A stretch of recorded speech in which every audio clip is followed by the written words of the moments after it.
morning, class. Yes. You are welcome to this short master class on practical chemistry. My name is Teddy, and this will be a very easy guide to passing your practical chemistry. Okay, now to start with, normally when it comes to practical chemistry, you'll be required to test a few cations and anions. For the cations, we have zinc 2 plus, aluminium 3 plus, calcium 2 plus, lead 2 plus, the ammonium ion 2 plus, then ion 3 plus. These are the very cations that you are required to identify in a typical qualitative analysis, which normally comes in the question number 2. Now,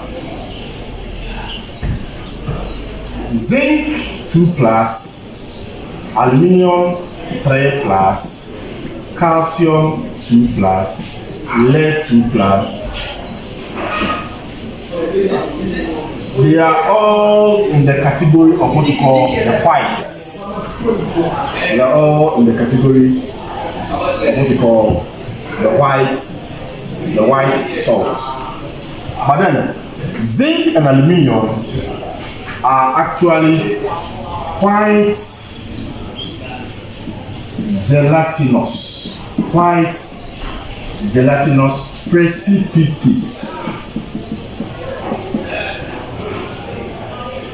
Whereas calcium and lead, they are quite chalky precipitates. Now, I have come out with a very short rhyme that will assist you to easily retain this in your mind so that during exams you will not struggle.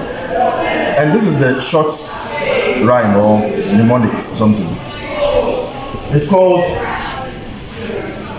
Zal Gel, then Cap Cha. So once you remember this short abbreviation or whatever you call it, you will not struggle to remember. Here, Zagel here is zinc, aluminium, gelatinous, whereas calcium, lead, chalky. So when you hear Zagel Kacha, it will help you to easily recollect this in the real practical situation. Okay, now I'll move on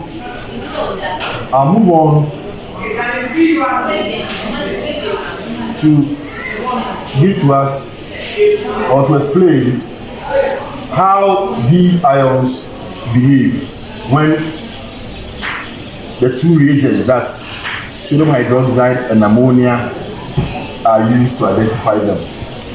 So that will come in a brief moment. Okay, so we are going to look at how the cations are identified during a practical session. Normally, these cations, they are tested with two main reagents. The reagents are sodium hydroxide, that's aqueous sodium hydroxide, as well as ammonia or aqueous ammonia. Now, normally the test or the activity involves three things. So there's what we call, there's a test, then there is observation, then we have what we call the conclusion or what we call the inference.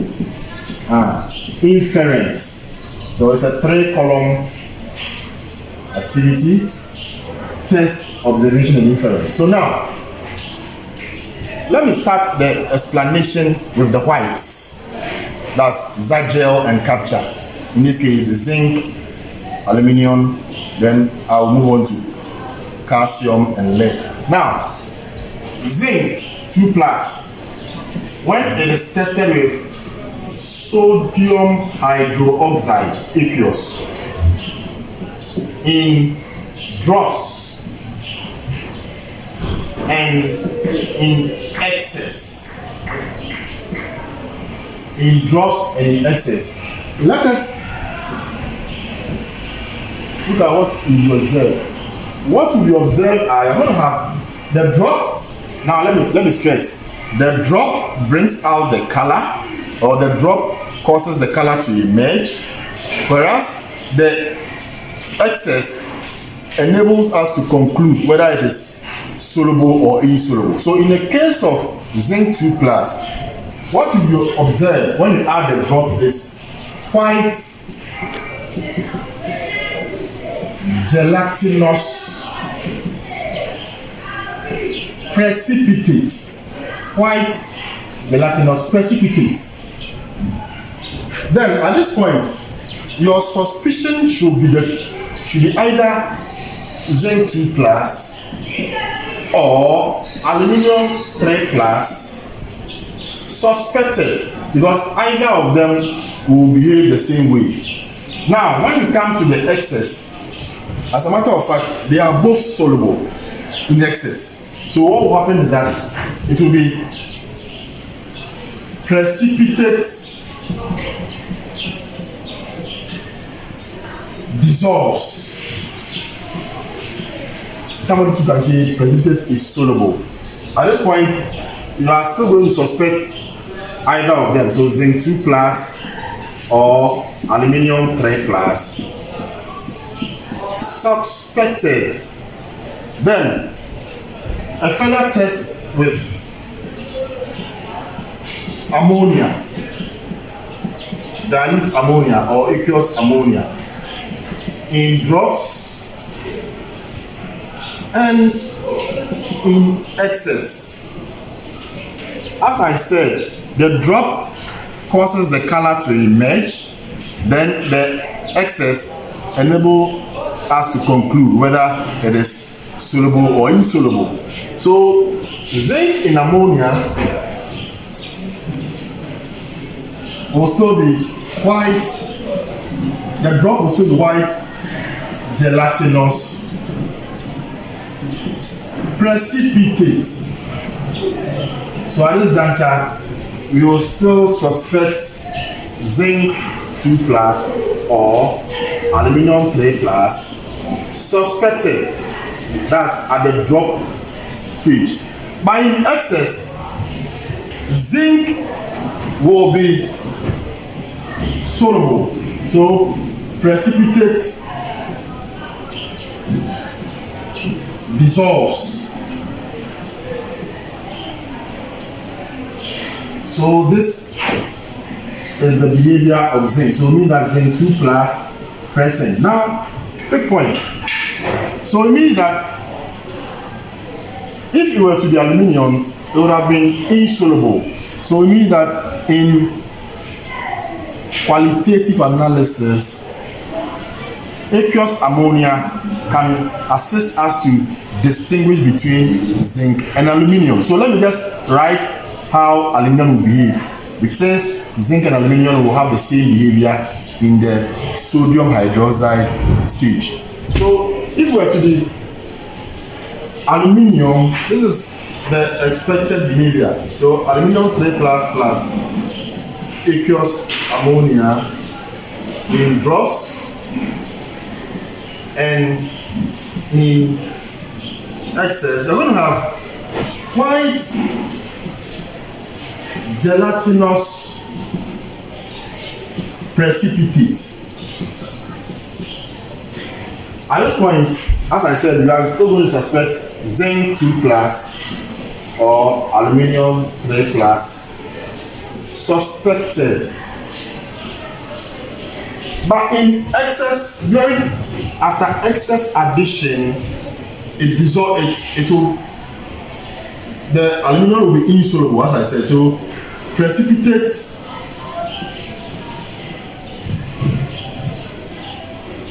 is insoluble, and this means that it is what?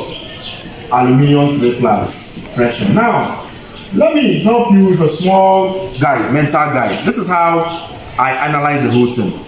You see, the alphabet, A is the first alphabet, whereas Z is the last alphabet. So how can I easily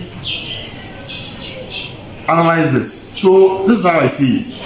A to Z, Z is the last alphabet. So I assume that A to Z means zinc is Z. So it means that zinc is soluble throughout, from the beginning to the end. So in the case of the sodium hydroxide, zinc is soluble. Then also in the case of the ammonia, zinc is still soluble. But aluminum is just A. So aluminum departs when you get to the addition of the ammonia. So as I said, you realize that aluminum is what? Insoluble when you add the ammonia solution. So this is a very easy guide. This is a very easy guide on how to master or how to distinguish between zinc and aluminum. Okay, so let's see how you can identify calcium as well as lead. That's the capture. Okay, so calcium Ca2 plus, when you add sodium hydroxide in drops and in excess, let's see what will happen. As I said, the drop enables the color to emerge, then the excess enables us to conclude whether it is soluble or insoluble. A drop of sodium hydroxide in calcium will be quite chalky precipitate. At this point, we are going to suspect calcium 2 plus or lead 2 plus suspected at this stage. Then, in excess, calcium is insoluble. When I'm done, I'll once again give you another guide how you can easily memorize this or how you can easily distinguish between them. So what happens is that calcium is insoluble. So precipitate is insoluble. So at this point, you can only suspect calcium 2 plus to be present. Then let's see how calcium behaves when you add ammonia.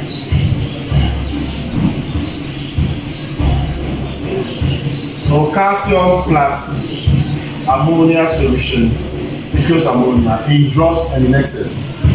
The unique thing about this is that there will be no visible reaction. There will be no precipitate or there will be no visible reaction. That will prove to us that calcium 2 plus is present. Good. So it means that when you add ammonia to a suspected salt and there is no visible reaction, or a suspected cation and there is no visible reaction, it implies that calcium. Now let's come to lead. Let's come to lead. So lead 2 plus sodium hydroxide in drops and in excess. This will give us quite chalky precipitate. White chalky precipitate. At this point, one will suspect lead 2 plus or calcium 2 plus suspected. But what happens is this. In fact, when you add sodium hydroxide to lead, it becomes soluble. So precipitate is soluble, which implies lead is present. Don't forget, when we were doing that of calcium, we realized it was insoluble. So it means that lead is, when you add sodium hydroxide to lead, it is soluble, but calcium is insoluble. Now the final stage of the lead. So when you add lead 2 plus, you add ammonia, equals ammonia in drops and in excess. We're going to have quite chalky precipitate. Guess what? At this point, you cannot suspect calcium because we've learned that when you add ammonia to calcium, there will be no visible reaction. So you can safely conclude that it is what? Lead 2 plus present. Then, in excess, the precipitate is insoluble. Then you firmly conclude that lead 2 plus is present. Now, let me give you a quick guide how one can easily master this. I have a very interesting way of looking at it. Okay? I have a very interesting way of looking at it. Now,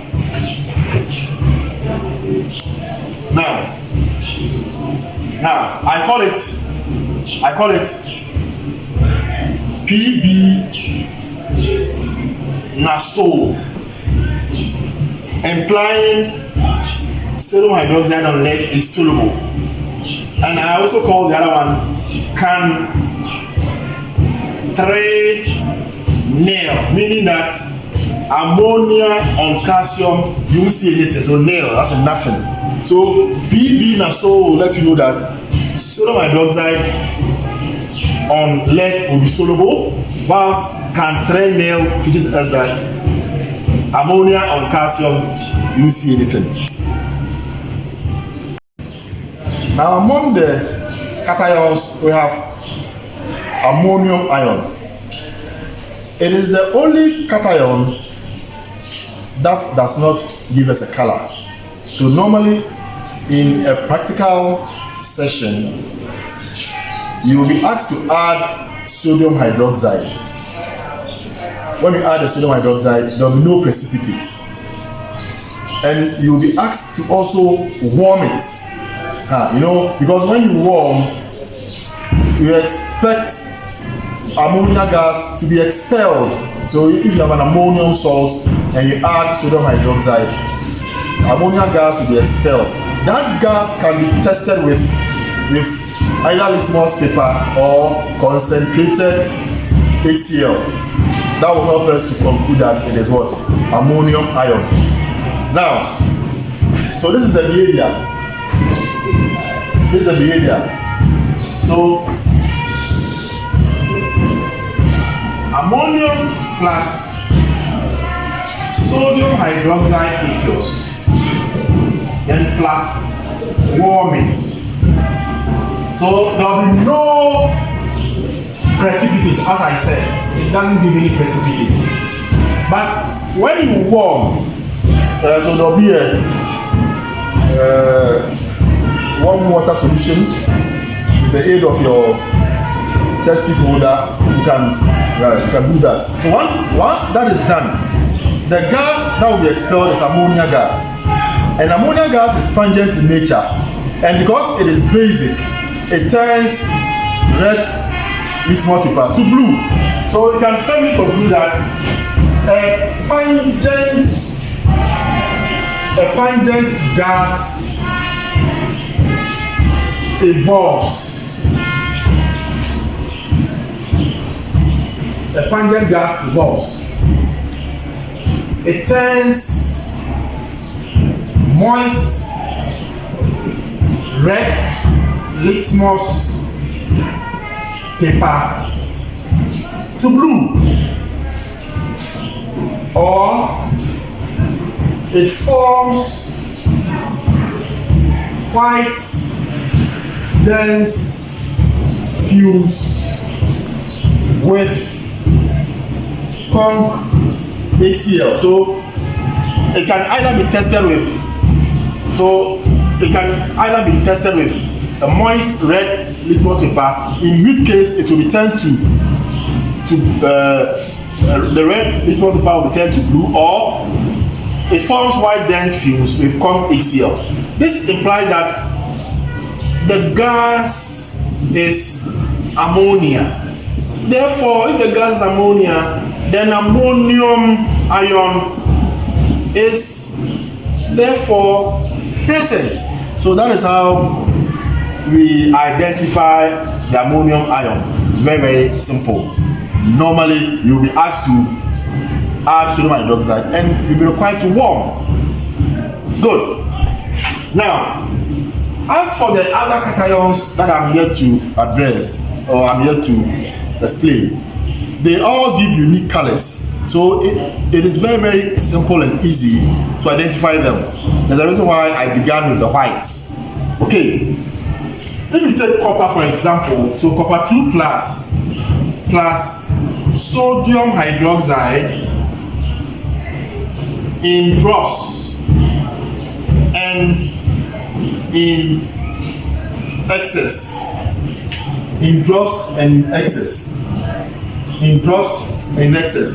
Copper is unique, it's blue. So blue, the observation will be blue gelatinous precipitate. This is unique to copper. So obviously copper 2 plus present. Then in excess, it is not soluble. So precipitate is insoluble. Therefore, it is what? Copper 2 plus present. Then when it comes to the behavior of copper in the ammonia solution, when you add aqueous ammonia in drops and in excess, and as I said, copper is uniquely blue. So it will be blue gelatinous precipitate. Blue gelatinous precipitate, which implies copper 2 plus present. In excess, it will actually dissolve to form a deep blue solution. That is yes, it's bluish, like the solution, the blue that is used in washing, so you can relate. So it forms precipitate. So upon the excess addition, precipitate dissolves to form a deep blue solution, which implies copper 2 plus present. Now, iron 2 also has a very unique appearance. Iron 2 is actually greenish in nature. So iron 2 plus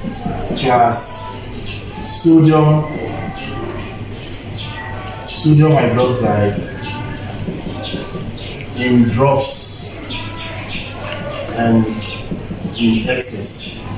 Yes, so iron 2 is uniquely greenish. So we're going to have green gelatinous precipitate. Green gelatinous precipitate, which implies Fe2 plus present. And in excess is insoluble to precipitate is insoluble. And this points out clearly that it is iron 2 plus present. Now,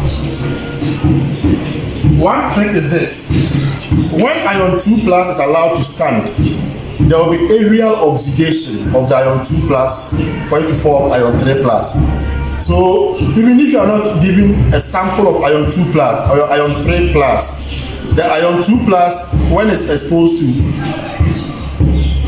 air and moisture, it will be oxidized to iron 3. So what happens here is that iron 2 plus, even if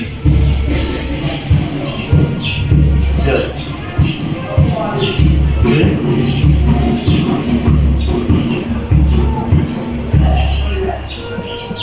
in drops,